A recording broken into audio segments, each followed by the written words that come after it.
The Murray-Darling Basin is home to over 30,000 wetlands and is one of the most significant agricultural areas in Australia. Wetlands are distinct ecosystems inundated with water that form at the point of union between land and water. They help to filter out sediments and pollution, allowing the clean water to flow into the main river systems. Wetlands do not have to be permanently wet. Saturation can occur at regular or random times. They are constantly changing over time, and many wetlands in New South Wales are dry for decades, but come back to thriving life after heavy rainfall, allowing life of all kinds in the wetland to regenerate and reproduce. There are 4 different types of wetlands in New South Wales: riverine, lacustrine, palustrine, and marine. The Murray-Darling Basin is a riverine wetland. Wetlands are important on a variety of levels, from agriculture to biodiversity to history. Many forms of life, including animals and plants, are provided with water, habitat, and productivity upon which they can thrive.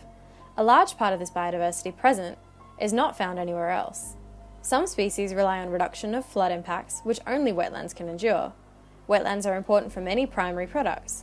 They encourage agricultural activities by providing a groundwater recharge, a water source for irrigation, and by attracting birds which prey upon pests.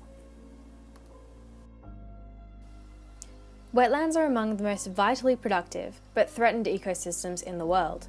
Today, these vital ecosystems face threats from human activity, pests, weeds, and increased droughts due to climate change. Wetlands in the Murray-Darling Basin are particularly facing pressures from long-term overconsumption of water for human use, particularly irrigation for agricultural purposes. While farming within the basin accounts for almost 40% of Australia's agricultural production, we need to assess whether this industry is being utilised to its full potential.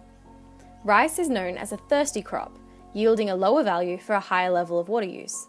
This unnecessary use of water increases environmental stress on the ecosystem, as it is already battling long-term droughts. The Murray-Darling Basin is an arid and unpredictable ecosystem, and utilising this environment for the production of one of the most water-consuming crops per hectare is not sustainable and will result in irreparable, long-term damage to this vital ecosystem. To tackle the degradation of wetlands in the Murray-Darling Basin, we propose a widespread replacement of rice crops grown in New South Wales with sorghum, ultimately reducing the high demand for water and returning it back to the river systems and surrounding wetlands. Sorghum is a grain grown for human consumption across the globe, with 500 million people eating it as a staple in sub-Saharan Africa and Asia, but primarily in Australia it is used for animal feed.